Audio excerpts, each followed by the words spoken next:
Well, tonight, young entrepreneurs will soon be benefiting from a startup fund to be set up by indigenous bank Fidelity to support their businesses.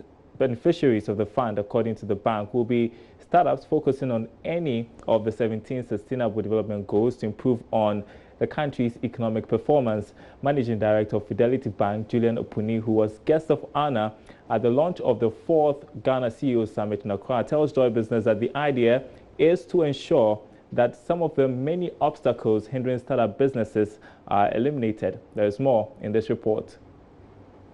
Access to credit has been a major challenge for small and medium enterprises in Ghana, despite many efforts by government to support the sector with initiatives. With a quest by government to reduce unemployment and move Ghana beyond aid, the bank is hoping to launch the initiative as part of its support for the private sector as an indigenous financial service provider. Our current hope is that, I don't want to give a finite time, but I would expect that it shouldn't go a lot further than the second quarter of this year.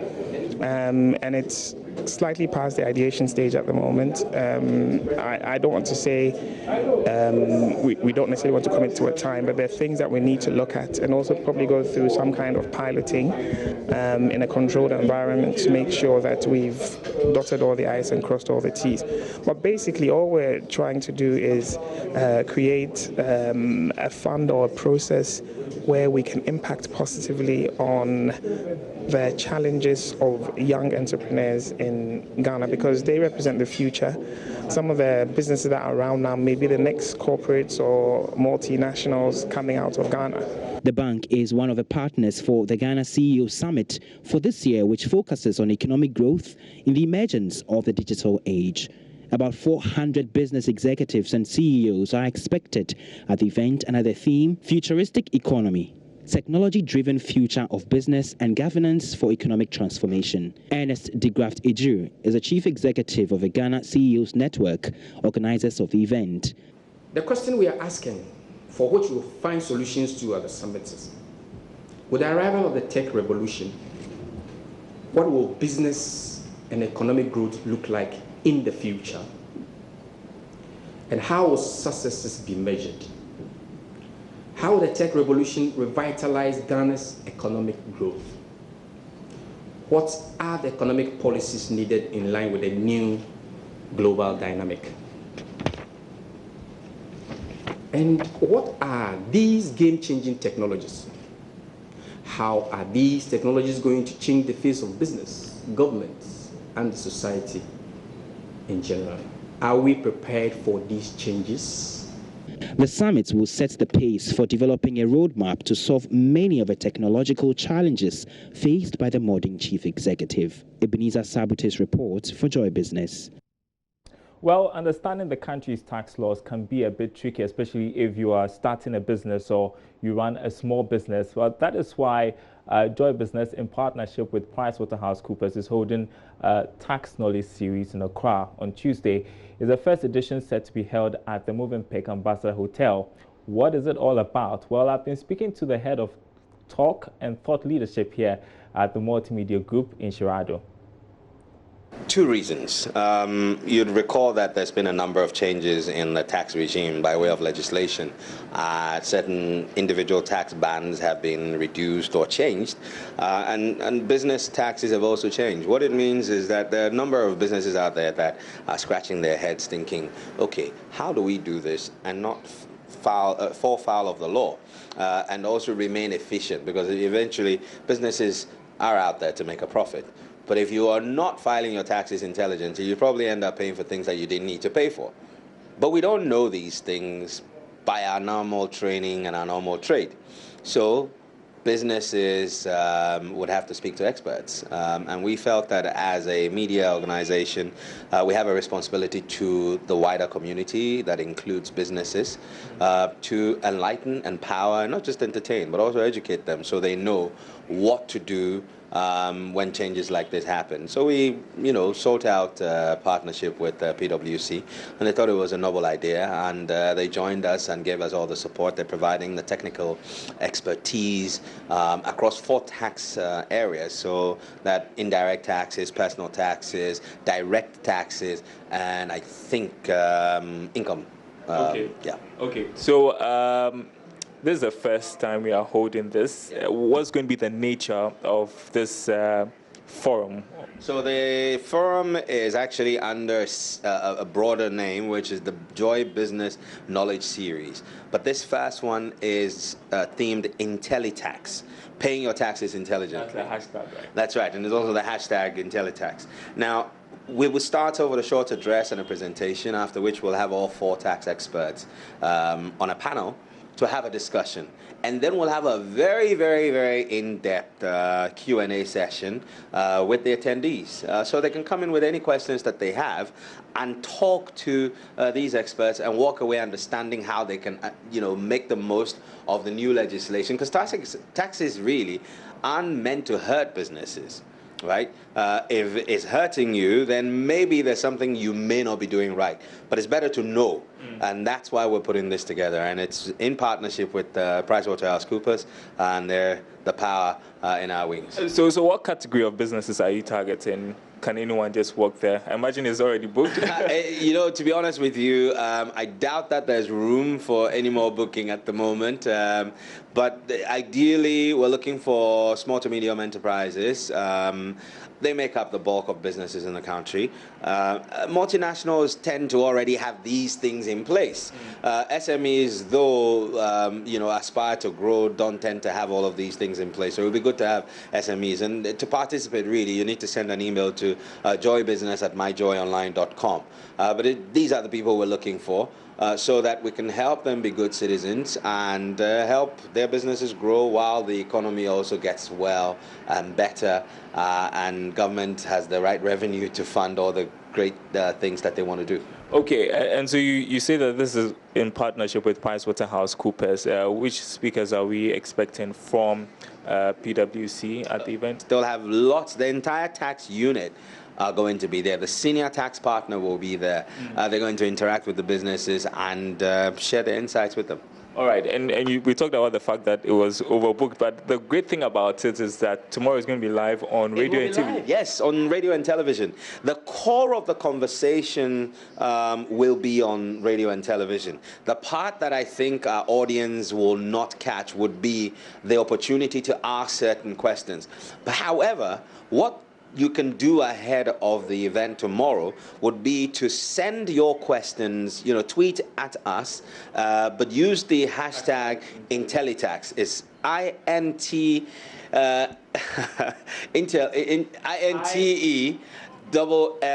LLITAX. That's right. So send that question using that hashtag IntelliTax, and we will field the questions in our conversation before we go into the in-depth Q&A. So at least some of them can be answered. But unfortunately, if you're not in a room, you will get some of the information. We'll try as much as possible to bring you a lot of it.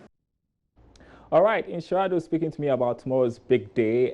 It's happening, our Tax Knowledge Series at the Movenpick Ambassador Hotel at 8:30 a.m. in the morning. And just to give you an idea why this conversation is important, we ran a poll just about 3 hours ago asking how well you understand the country's tax law. So there you see it.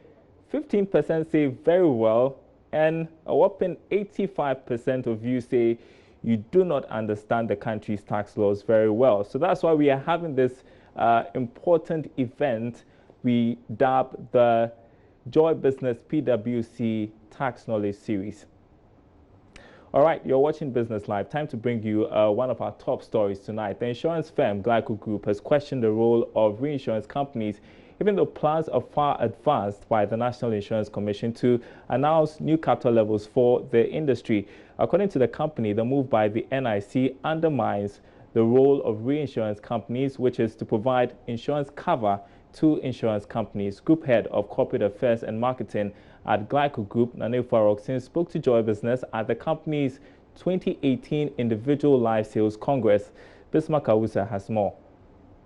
Insurance companies write policies covering their customers from potential losses. Yet these insurers have to also manage their risk effectively, or else they might leave themselves open to losses that would jeopardize their business. In view of this, Reinsurance companies help insurers spread out their risk exposure.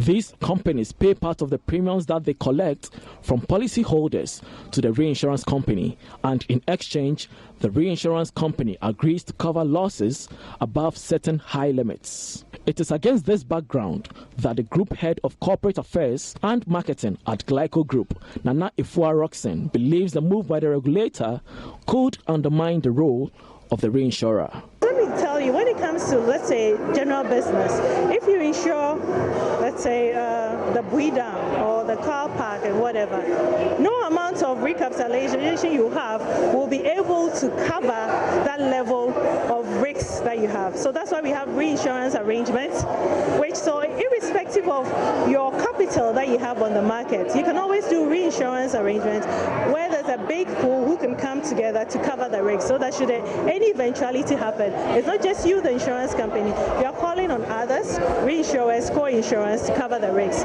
The Commissioner of Insurance, Justice Yao Ofori, in his keynote address, urged insurers to improve their operations or risk their relevance. The pressure on firms to be more efficient, innovative, and explore new ways to demonstrate their value and relevance has never been greater.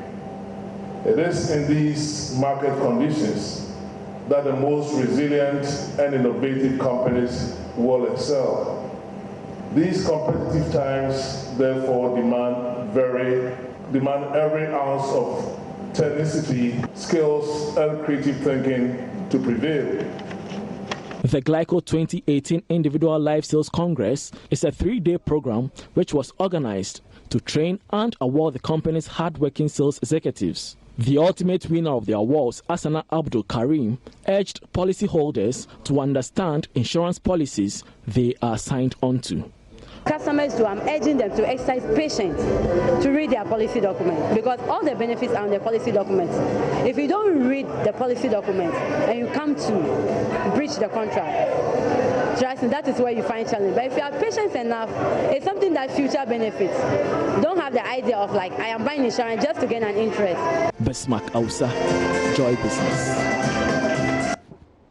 Heading next to the Ashanti region, where used truck and auto spare parts importers in Kumasi are calling for a review of upfront payment of duty, describing it as discriminatory. They say the policy threatens survival of indigenous businesses to the advantage of their foreign counterparts. Prince Appiah sat through the deliberation and our reports. Officials of the Customs Division of the Ghana Revenue Authority have been engaging the importers in Kumasi to thrash out challenges in the business. A major issue of concern is the upfront duty regime for spare parts and used trucks imports. Nyaba Awiba Azongo is secretary of the Used Truck and Spare Parts Importers Association. He tells Love Business import volumes have dropped significantly as a result, with consequences for government revenue. There is this upfront duty payment policy regime that once you import the cars, duties are collected upfront. And so if we import, imagine 100 cars, vehicles, and these are heavy duty vehicles, and then duties are collected upfront. That regime only ends up locking up capital, the very capital. And you can have about 4, 5 years and the vehicles will not be sold, but you've paid upfront. But then the major vehicular establishment, the foreign ones, are being given a post-duty payment regime where it is only when it is due for purchases that you go and pay duties for such transactions. So it means that that policy in a way is quite discriminatory against particularly the indigenous industry. So what we are trying to happen for government to address is that it will be important for government to extend SAVE to the local business establishment. Increasing invasion of the spare parts business by foreigners, the local players say evade tax due to weak border controls also came up strongly at the forum. Mr. Azongo suggests state establishment of bonded warehouses for used vehicles to address the huge cost of operations. We even proposed the establishment of a bonded warehouse. as part of this whole framework scheme to support this regime that we are proposing, that government should be able to at least capture us within, so that we can all enjoy that kind of incentives. Commissioner for SEBS, Isaac Krentel, advised the importers to form a stronger national body to seek redress to their grievances. But then one area that we thought that to help them was to put themselves in a very solid association, so that when there's any policy, we'll be able to rely on the association to be able to identify the members, so that if we need to help them, then we can really do that. So this is something that we are going back to Accra to look at it and help them. When I go back to Accra, I've taken their petition, I'll call them so that we will sit down and look at all that they have looked at. The need for state facilitation or speedy clearance of goods at the port to reduce cost was also highlighted. Mr. Krentel committed to engagement with importers for appropriate solution to their concerns. Prince Apia reporting.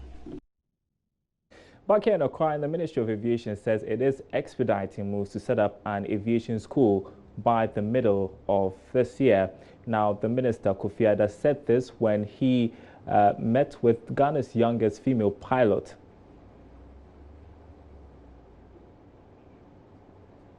$637,000 pilots over the next 20 years, representing double the current workforce.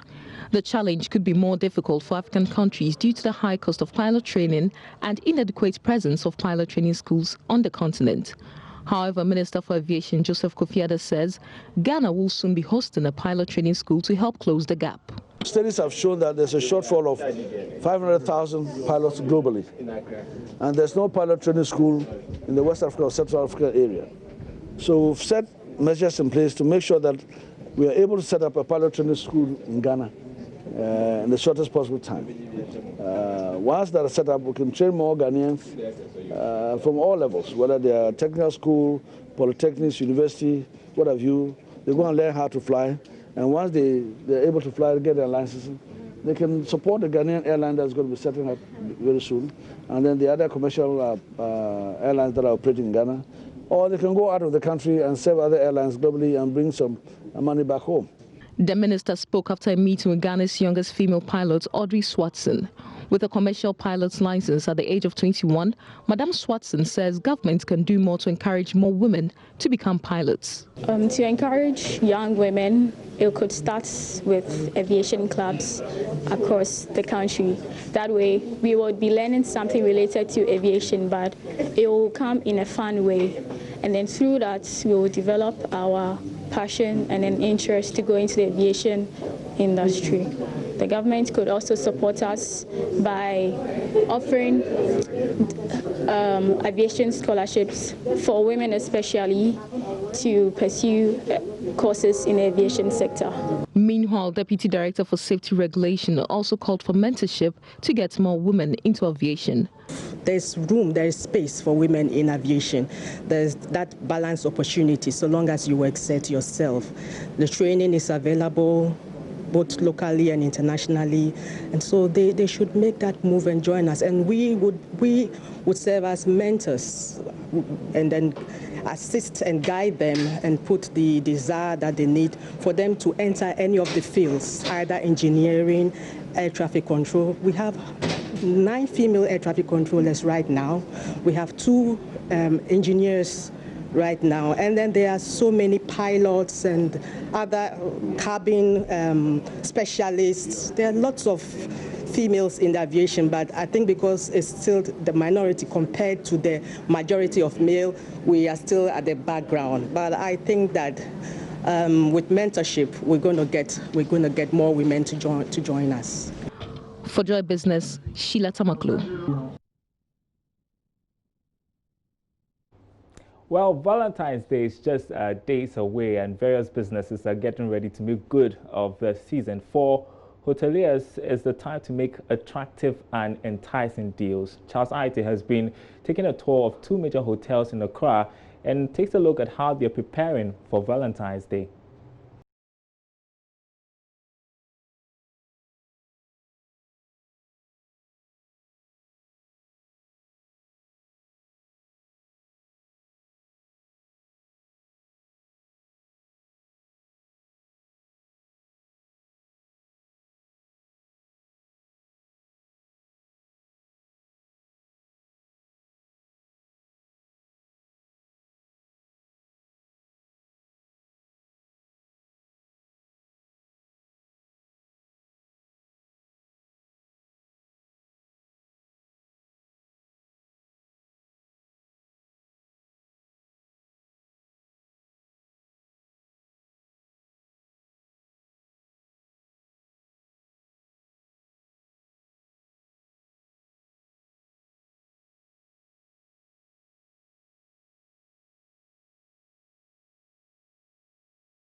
Wednesday.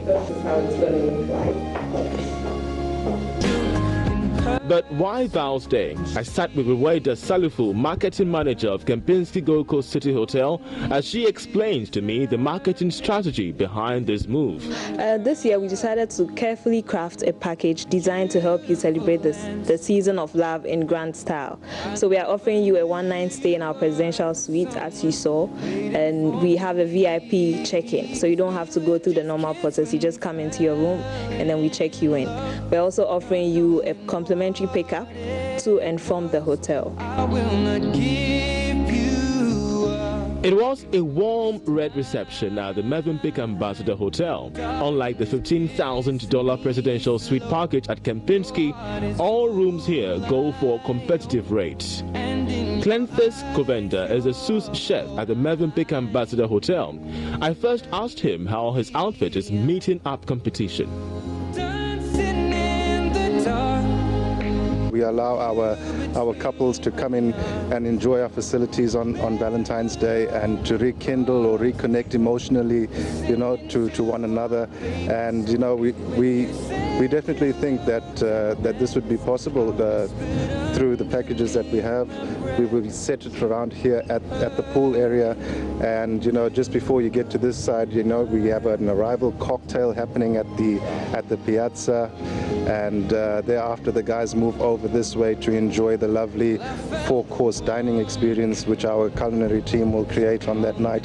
So there's a lot of effort and energy that's gone into this evening to make it a success for Accra. There is no gainsay that Val's Day is clearly an opportunity to express love. Indeed, it is also that point in time when the hospitality industry, some hotels to be precise, close deals and increase profit margins. For Joy Business, Charles Aite report.